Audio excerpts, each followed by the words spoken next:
Rasi Radio FM Magetan, Family Radio, radio keluarga Anda. Rasi Radio Inspiratif dan Informatif. Selamat sore, Assalamualaikum warahmatullahi wabarakatuh. Selamat berjumpa kembali di acara Khidmat Ramadan, dialog interaktif agama untuk kita bisa menambah ilmu dan pengetahuan seputar agama Islam. Kerja bareng Rasi Magetan dan IKADI, Ikatan Dai Indonesia Kabupaten Magetan. Dan hari ini 17 April 2023, Ramadan ke-26 insya Allah ya. Sudah hadir di studio untuk narasumber Bapak Udi Jatmiko. Assalamualaikum. Waalaikumsalam warahmatullahi wabarakatuh. Alhamdulillah Mbak Ria. Okay.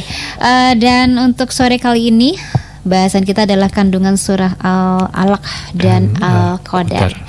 Dan mudah-mudahan saja nanti bisa bermanfaat untuk kita semua tentu saja. Dan untuk sahabat Rasi silakan untuk bisa bergabung, mungkin ada sharing-sharing bertanya di 0351896137 atau di 0811302096. Monggo bisa dimulai, Bang. Baik, bismillahirrahmanirrahim. Assalamualaikum warahmatullahi wabarakatuh. Waalaikumsalam. Alhamdulillahirabbil alamin.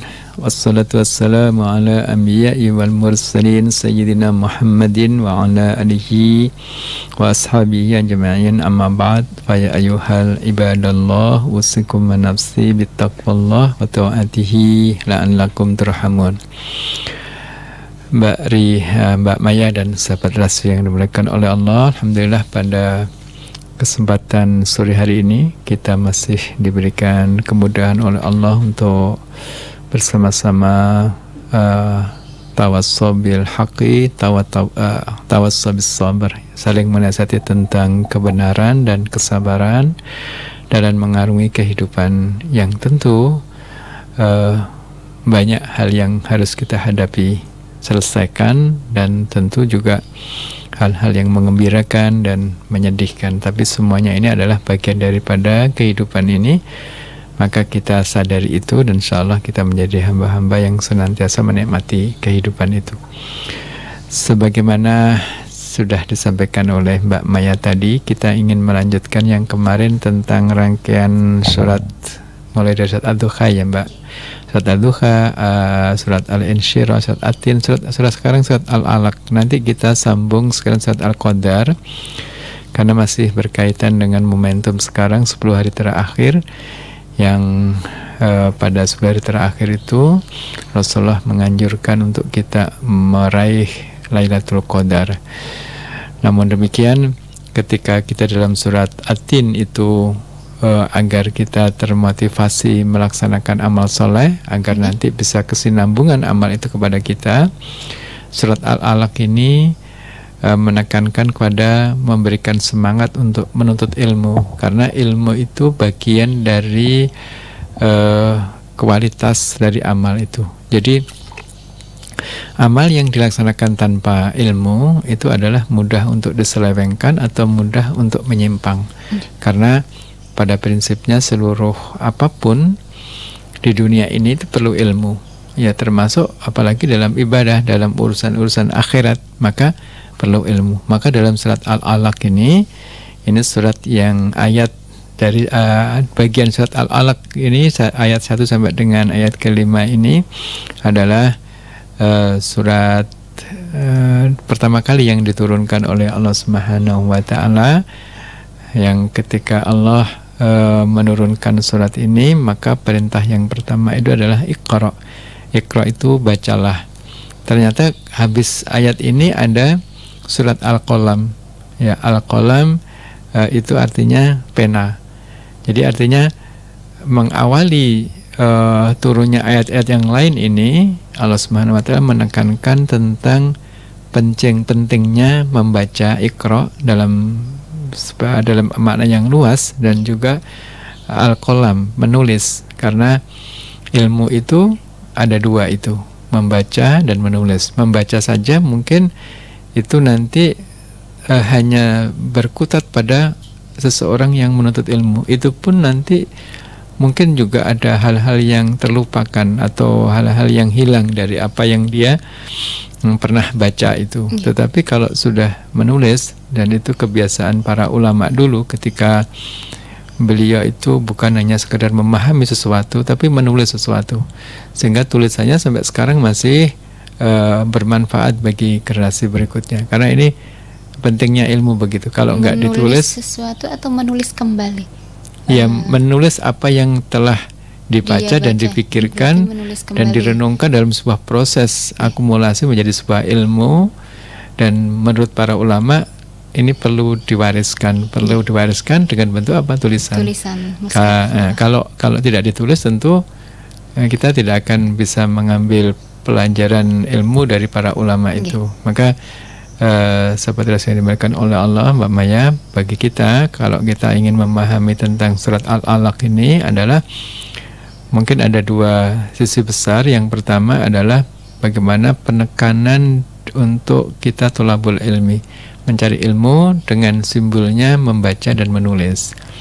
Yang kedua adalah ketika Allah juga menceritakan bagaimana mengingatkan kita tentang asal-usul kita, tentang asal-usul kita, sehingga dengan ketika kita memahami itu, insya Allah kita terhindar dari kesombongan. Karena orang itu biasanya sombong kalau tidak diketahui latar belakangnya. Mungkin dia bisa menampilkan apapun yang dia miliki dalam rangka untuk menutupi semua kekurangan yang mungkin orang-orang yang sering berinteraksi dengan dia tahu, ya. Maka dari itu biasanya kalau kita di kampung kita sendiri itu tidak bisa berlagak ya, karena udah tahu sejak kecil kita, keluarga kita sendiri siapa dan semuanya. Kita juga ya, semuanya tahu, kita tidak berlagak. Yang ketiga juga bagaimana memberikan motivasi bahwa di dalam kehidupan itu, dalam surat Al-Alaq itu ternyata ada sisi-sisi perlawanan atau orang-orang yang menghalangi dari kebaikan-kebaikan yang dilaksanakan oleh orang lain. Apalagi kebaikan dalam menyampaikan kebaikan itu. Jadi melaksanakan kebaikan saja sudah dihalangi, apalagi untuk mengajak kepada kebaikan. Maka sebenarnya yang dimuliakan oleh Allah. Jadi itu sisi-sisi yang penting dari dari surat Al-Alaq ini, karena sesungguhnya ketika orang sudah bersemangat menuntut ilmu, maka makin tinggi dia kemuliaannya. Ya, sekaligus dia memang menjaga kemuliaan yang diberikan oleh Allah pada diri manusia yang kemarin sudah kita bahas dalam surat At-Tin. Yang Allah berikan kemuliaan itu, maka sesungguhnya ketika kita menuntut ilmu itu, punya ilmu ya artinya gitu ya, punya ilmu itulah kita menjaga kemuliaan yang dimiliki, yang diberikan oleh Allah secara fitrah, dan kita meningkatkan atau kita sebagai tanda nanti kemuliaan itu disematkan oleh Allah kepada kita. Ini buktinya begini, Mbak. Ketika coba yang sekarang ini aja, sekarang misalkan dalam sebuah pendidikan gitu ya, atau mungkin strata pendidikan, atau mungkin capaian pendidikan yang pernah ditempuh, maka orang-orang yang mungkin bergelar profesor gitu ya, doktor gitu, atau dengan orang yang ini kan dari sisi eksistensinya kan lebih diakui ya, orang-orang yang walau alam apakah benar kemudian pendidikan formal itu bisa mewarnai cara berpikir, cara bersikap seseorang. Memang kebanyakan sekarang juga kadang-kadang perilaku-perilaku yang buruk, yang rendah itu juga dilakukan oleh orang-orang yang bergelar gitu ya, sehingga kadang-kadang memang tapi ala kulli hal yang dimaksud berilmu di sini adalah sebagaimana dalam surat Al-Fatir itu adalah mau menjadikan seseorang takut kepada Allah. Sesungguhnya yang takut kepada Allah di antara hamba-hambanya itu adalah orang yang banyak ilmunya atau para ulama. Nah, ini dengan demikian maka ini penting bagi kita untuk memotivasi itu. Nah, yang kedua tentu ketika kita sedang menuntut ilmu, belajar itu bukan semata-mata untuk urusan kehidupan dunia, bukan semata-mata. Berarti kehidupan dunia oke lah, iya, tetapi bukan hanya semata-mata itu, tetapi harus dilandasi zikrullah, ingat kepada Allah Subhanahu wa taala. Jadi sahabat Rasul yang dimuliakan oleh Allah, dalam firman-Nya kan Iqra bismi rabbikal ladzi khalaq. Bacalah ilmuilah begitu ya. Iqra bismi rabbikal ladzi khalaq. Jadi wahai Rasulullah, belajarlah, berilmulah dengan menyebut nama Tuhanmu yang telah menciptakan. Artinya di sini memberikan gambaran memang ilmu itu mungkin sebagian besar ada yang membedakan ilmu dunia dan ilmu akhirat. Tentu keduanya sebenarnya juga berdampak kepada kehidupan dunia kita, juga berdampak kepada kehidupan di akhirat kita. Jadi tidak bisa dipisahkan secara diametral begitu, tetapi memang keduanya memang hanya untuk memudahkan. Jadi kalau kita belajar tentang matematika, kita belajar tentang fisika, itu urusannya dunia kan gitu ya. Kalau belajar masalah Al-Quran, belajar masalah hadis, itu sana akhirat. Itu gampang pemisahannya begitu, apa ya? Sebenarnya enggak. Jadi ketika kita belajar matematika, ketika kita sudah mendapat ilmunya dan ilmunya itu bermanfaat bagi kehidupan dirinya dan orang lain, juga bermanfaat pada kehidupan secara keseluruhannya, itu juga berdampak kepada dunia. Termasuk kita membaca Al-Quran. Ketika Al-Quran ini kita pelajari, maka dia akan juga membawa rahmat di seluruh alam ini, ya, kebahagiaan, kesejahteraan, tapi juga akan kita bawa besok di akhirat. Ala kulli hal, seluruh ilmu itu bisa mengantarkan kita kepada dunia, kebaikan dunia dan kebaikan akhirat. Ya. Sahabat Rasul yang dimuliakan oleh Allah, maka dari itu tidak semata-mata untuk urusan dunia, tetapi mencari ilmu itu juga untuk urusan akhirat. Untuk akhirat juga. Ya. Terus ya Mbak, ya, jadi kemudian surat ini juga memberikan, surat Al-Alaq ini juga memberikan isyarat kepada manusia, ya, tentang proses penciptaan manusia. Tadi disebutkan Iqra bismi rabbikal ladzi khalaq, khalaqal insana min 'alaq.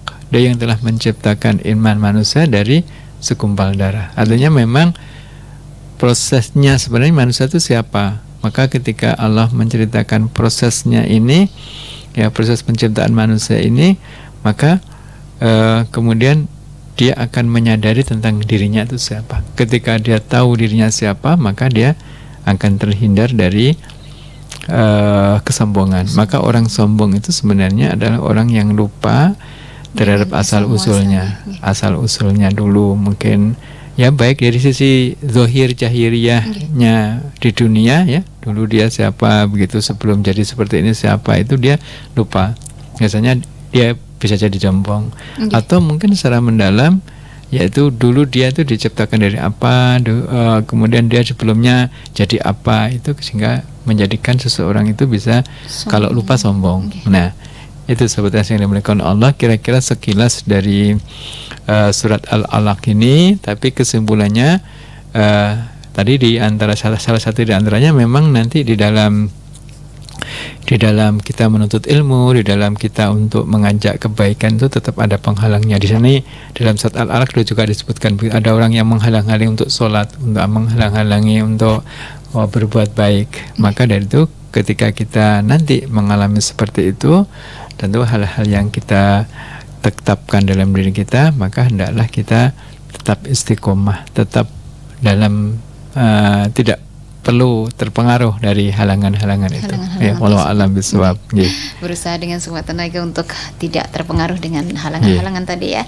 Baik, dan saudara sih jangan kemana-mana. Selepas beberapa informasi berikut, kita akan kembali lagi tentunya masih di Khidmat Ramadan. Anda masih mengikuti acara Khidmat Ramadan bersama Ikatan Dai Indonesia.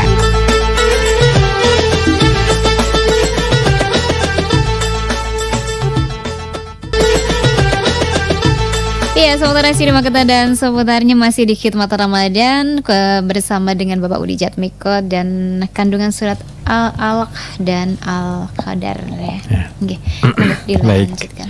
Terima kasih Mbak Maya dan Sobat Rasi yang dimuliakan oleh Allah, masih setia bersama kami kita. Setelah tadi sekilas kita sampaikan berkaitan dengan surat Al-Alaq, menekankan tentang bagaimana kita harus semangat menuntut ilmu, kemudian ilmu tidak dijadikan sebagai untuk urusan dunia saja, tapi juga harus di akhirat, termasuk bagaimana kemudian kita tetap istiqomah di dalam beramal kebaikan dan menyuruh amal kebaikan itu kepada orang lain. Nah, sekarang mungkin agak lebih panjang ini bahasanya tentang surat Al-Qadar, karena yang pertama ini momentum ya Mbak Maya ya. Jadi ini 10 hari terakhir di mana turunnya Lailatul Qadar itu, malam Al-Qadar, malam ketetapan, malam ditetapkan catatan kita untuk setahun yang akan datang itu seperti apa. Itu tergantung malam Al-Qadar itu. Ya, kalau kita banyak berzikir kemudian berdoa kepada Allah di saat tepat di malam Al-Qadar itu, maka apa yang dicatat di dalam catatan kita itu bisa saja apa yang kita minta itu.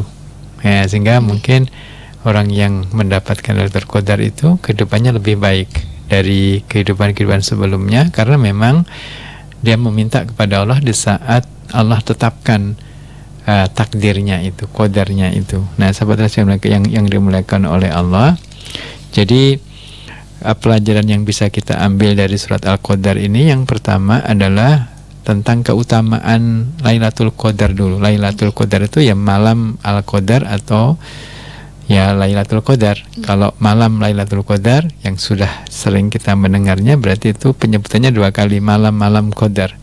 Tapi nggak apa-apa, itu sudah familiar, tidak salah juga. Jadi malam Lailatul Qadar. Ya, ada beberapa keutamaan yang bisa mengapa Lailatul Qadar itu menjadi mulia gitu ya. Yang pertama adalah di malam itu Al-Qur'an diturunkan.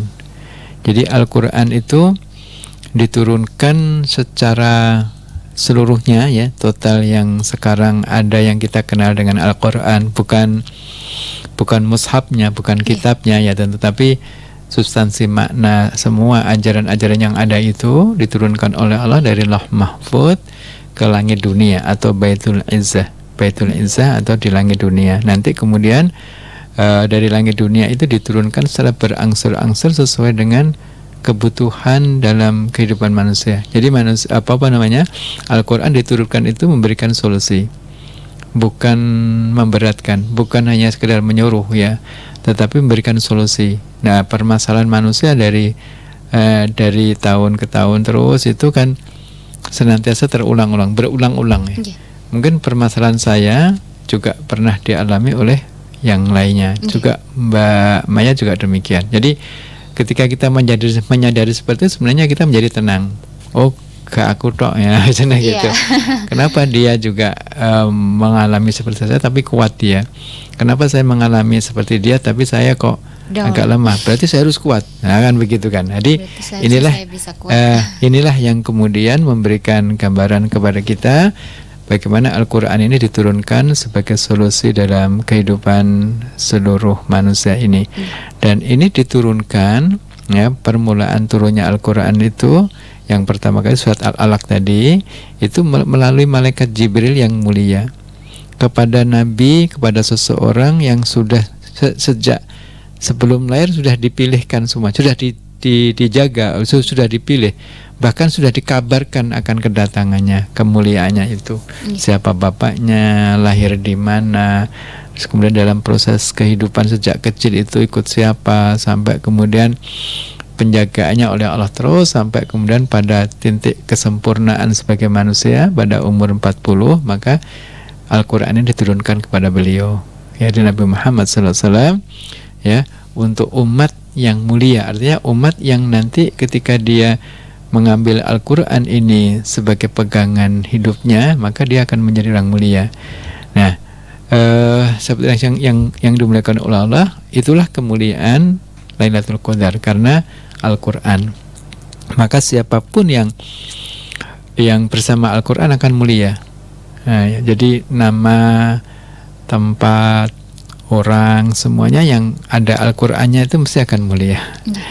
Yang kedua adalah malam yang berada di bulan yang mulia, yaitu Ramadan, yaitu jadi tadi kan diturunkan Al-Quran, syahrul Ramadan alladzi unsila fihil Qur'an hudal linnasi wa bayyinatin minal huda wal furqan. Bulan Ramadan ini diturunkan di dalamnya Al-Quran.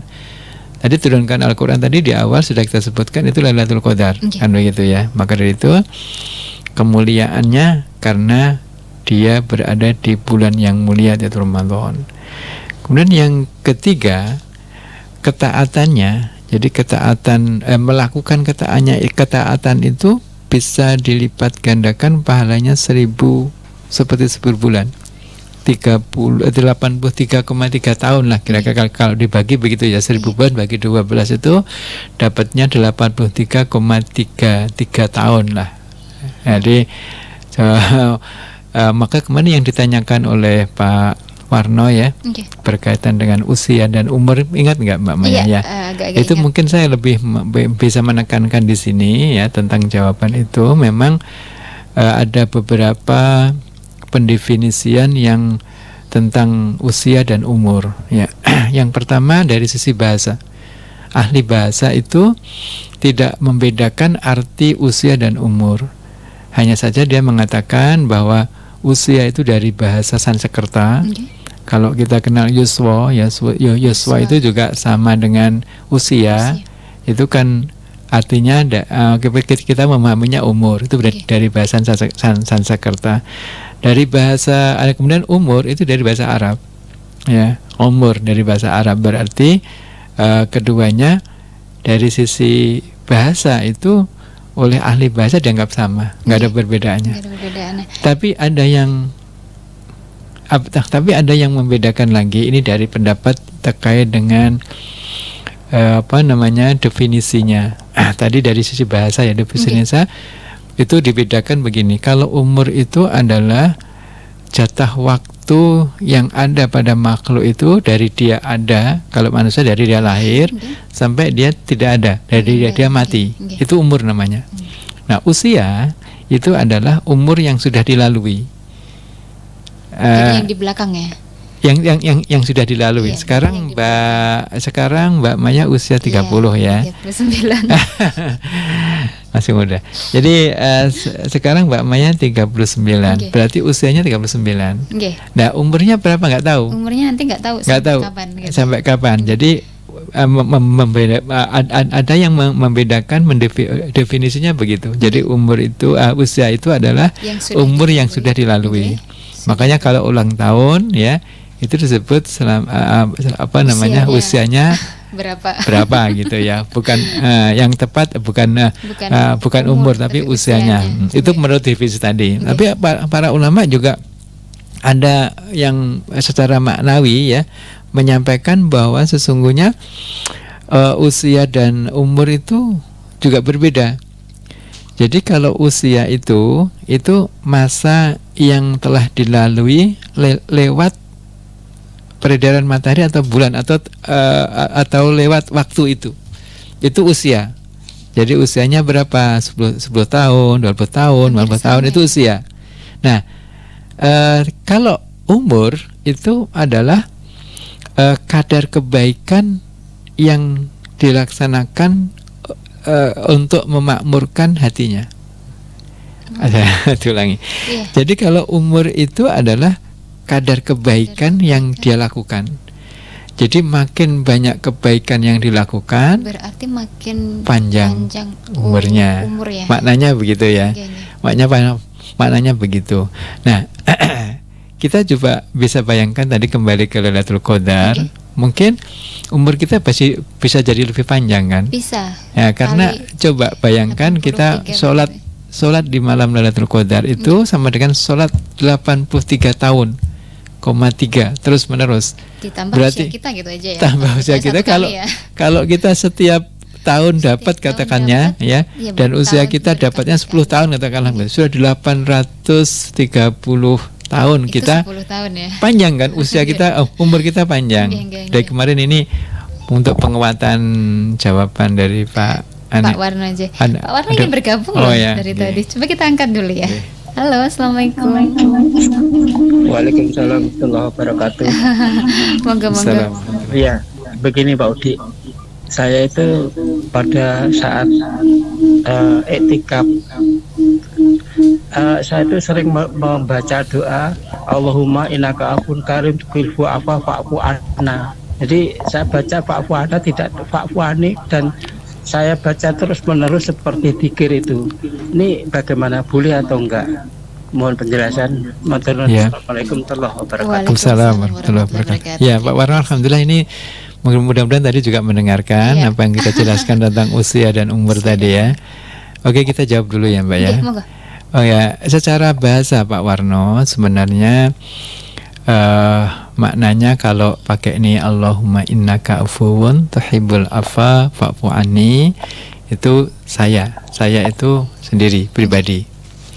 Tetapi kalau fa'fu anna itu kami itu artinya siapa yang berdoa dengan kami, atau bisa jadi ya siapapun yang kita inginkan untuk mendapatkan ampunan itu. Misalnya mungkin kita bayangkan keluarga kita, anak-anak kita, tetangga kita, ya itu bisa begitu. Dari sisi bahasa begitu. Tapi ketika kita membaca, apakah kita membaca fa'fu anni atau fa'fu anna, monggo. Yang semuanya tentu juga kena pada diri kita ya. Tetapi lebih ketika kita lebih khusyuk secara sendiri nggak apa-apa pakai fa'fu anni. Tapi ketika kita bayangkan keluarga kita semuanya bisa ikut mendapatkan ampunan dari Allah Subhanahu wa taala, fa'fu anna. Ala kulli hal makna atau inti yang kita minta itu sama, tidak mempengaruhi dari apa yang ini. Kalau redaksi di dalam Al-Quran memang kebanyakan memakai Robbana atina fid dunya hasanah, itu karena kami. Kita kalau dengan Al-Quran itu tentu kemudian kita diajari mendoakan kami gitu ya, termasuk Robbana dzalamna anfusana gitu ya. Kalau kita sendiri bukan Robbi atini, bukan Robbana, tetap Robbana atina fid dunya hasanah. Jadi ala kulli hal mudah-mudahan dengan apa yang diajarkan Al-Quran kepada kita ini juga memberikan pemahaman tentang bagaimana kita cara berdoa, tidak hanya untuk kepentingan kita, tetapi boleh kita tetap secara khusus, maksudnya wah saya itu banyak dosa ya Allah, Allahumma innaka afuwun tuhibbul afa fa'fu anni.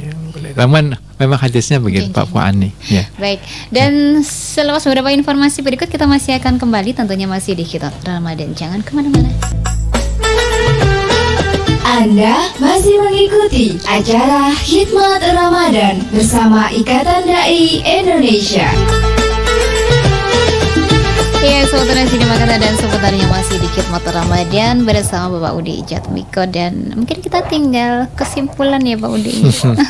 Waktunya sebenarnya semuanya sudah kesimpulan sejak tadi. Oke, ini kita lanjutkan. Ini bagian dari kesimpulan. Jadi begini, ketika keutamanya itu adalah lebih baik daripada 1000 bulan.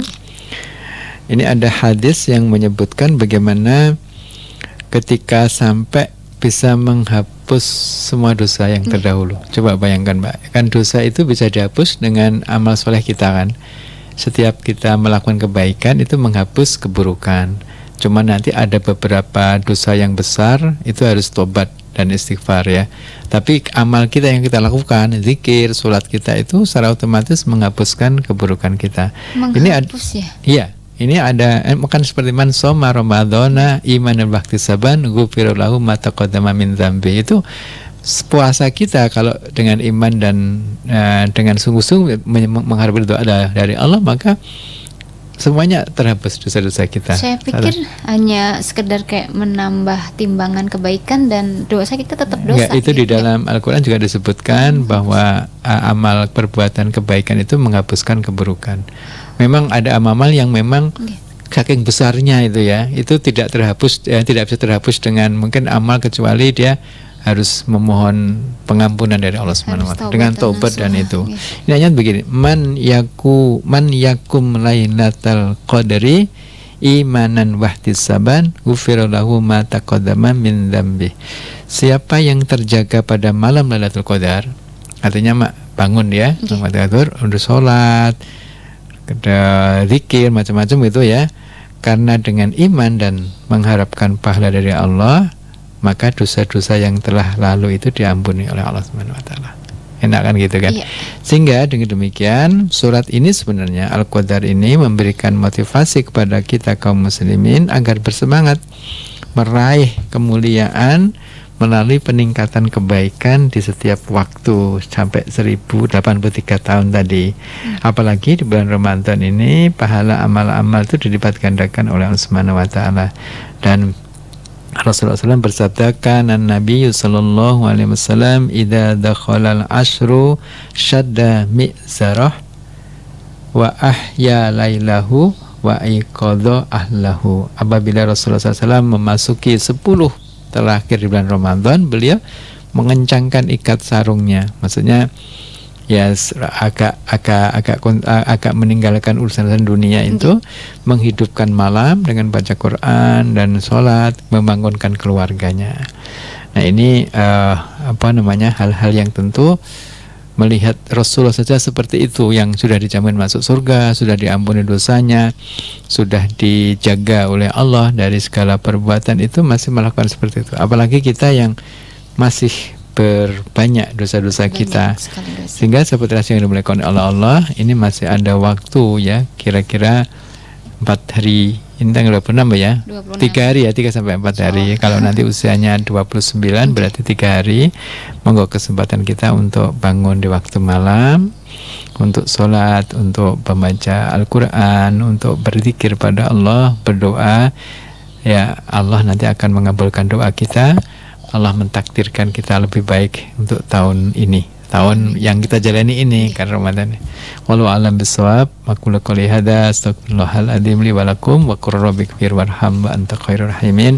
Wabillahi taufiq wal hidayah. Assalamualaikum warahmatullahi wabarakatuh. Waalaikumsalam warahmatullahi wabarakatuh. Terima kasih untuk kehadirannya Bapak Udi dan Saudara Rasi. Terima kasih juga untuk kebersamaan Anda. Insya Allah bisa ketemu lagi di esok hari di jam dan acara yang sama. Selamat sore semuanya. Wassalamualaikum warahmatullahi wabarakatuh.